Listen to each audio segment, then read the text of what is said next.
নমস্কার বন্ধুরা, ঘরকন্যা ডেলি ব্লগে তোমাদের সকলকে আরও একবার অনেক অনেক অনেক স্বাগত। তোমরা সকলে কেমন আছো? আশা করছি ভীষণ ভালো আছো। আর হ্যাঁ, আমিও কিন্তু ভীষণ ভালো আছি। আর আজকে আমি তোমাদের সঙ্গে কী রেসিপি শেয়ার করছি সেটা অবশ্যই তোমাদের বুঝতে কোনো অসুবিধাই হচ্ছে না। তার কারণ আমি প্রথমেই কিন্তু কী রান্না হয়েছে সেটা কিন্তু তোমাদের সঙ্গে শেয়ার করে নিয়েছি। হ্যাঁ, আজকে আমি সর্ষে ইলিশ রান্না করে দেখাবো। তো এই রান্নাটা করতে কী কী লাগে সেটাই চলো দেখে নেওয়া যাক। তো দেখো, এখানে আমি 5 টুকরো ইলিশ মাছ নিয়ে নিয়েছি। আর এখানে আমি ইলিশ মাছগুলোকে বেশ ভালোভাবে কিন্তু লবণ আর হলুদ মাখিয়ে নিচ্ছি। হলুদ আর লবণ মাখিয়ে কিন্তু 15 থেকে 20 মিনিট এটাকে রেখে দিতে হবে ঢাকা দিয়ে। তো দেখো, বেশ ভালোভাবে কিন্তু ম্যারিনেট করে নিতে হবে, যাতে লবণ আর হলুদটা মাছের মধ্যে বেশ ভালোভাবে চলে যায়। লবণটা ভেতরে গেলে খাবারের কিন্তু টেস্টটা অনেক বেশি হয়ে যায়, তাই না?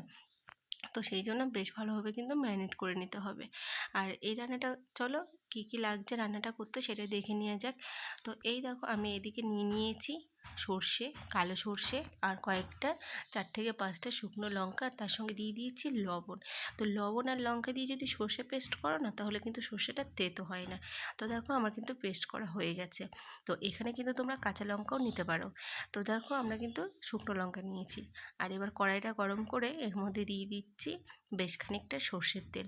তো তেলটা বেশ ভালোভাবে গরম হয়ে আসলে এর মধ্যে দিয়ে দেবো একে একে কালো জিরে, চিড়ে রাখা কাঁচা লঙ্কা, আর দিয়ে দেবো হলুদ গুঁড়ো। তো বেশ ভালোভাবে আবার কিছুক্ষণ নাড়াচাড়া করে এর মধ্যে দিয়ে দেবো পরিমাণ মতো জল। তো দেখো, জলটা দিয়ে কিন্তু বেশ ভালোভাবে ফুটে আসলে জলটা, এর মধ্যে আমি একে একে মাছগুলোকে ছেড়ে দেবো। তো দেখো, মাছগুলো আমি কিন্তু একে একে সব দিয়ে দিচ্ছি।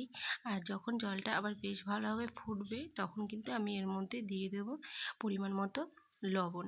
তার কারণ লবণটা আমি দেওয়ার সময় কিন্তু আরেকটা জিনিস খেয়াল রাখতে হবে, যেহেতু আমি সর্ষে বাটাতে আমি লবণ দিয়েছি, সেই জন্য কিন্তু লবণটা মাথায় রেখেই দিতে হবে, যাতে লবণটা বেশি না হয়ে যায়। তো এই যে দেখো, লবণটাও আমার দেওয়া হয়ে গেছে। এবার কিন্তু বেশ ভালোভাবে এটাকে ফোটাতে হবে। তো দেখো, কম বেশি কিন্তু সর্ষে দিয়ে ইলিশ সবাই রান্না করতে পারে, সবাই কম বেশি খুব ভালো রান্না করে, কিন্তু সবার রান্নার পদ্ধতি কিন্তু একরকম হয় না। এক একজনের রান্নার পদ্ধতি এক এক রকম হয়। তো আমাদের বাড়িতে আমার শাশুড়ি মা যেভাবে রান্না করে সর্ষে দিয়ে ইলিশ, তো সেটাই তোমাদের সঙ্গে আমি শেয়ার করছি। তো দেখো, জলটা যখন বেশ ভালোভাবে ফুটবে, তখন কিন্তু আমাকে সর্ষে বাটাটা দিয়ে দিতে হবে। তো দেখো, সর্ষে বাটাটা দিয়ে দিয়েছি আমি।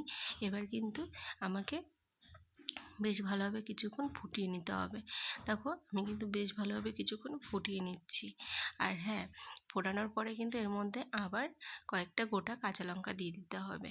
আর দিয়ে কিছুক্ষণের জন্য ঢাকা দিয়ে রাখতে হবে। আর দেখো, ঢাকনাটা তুলে দেখো কি সুন্দর ইলিশ মাছটা রান্না হয়ে এসছে। আর সবার শেষে একটু কাঁচা সর্ষের তেল দিয়ে দেবো। তারপরে আমি কিন্তু নামিয়ে নিচ্ছি। তো দেখো, আজকের এই ছোট্ট ভিডিওটা তোমাদের কাছে ঠিক কেমন লাগলো সেটা কিন্তু অবশ্যই কমেন্ট করতে ভুলো না। আর যারা যারা আমার চ্যানেলে আজকে প্রথম, তারা কিন্তু প্লিজ আমার চ্যানেলটিকে সাবস্ক্রাইব করে দিও।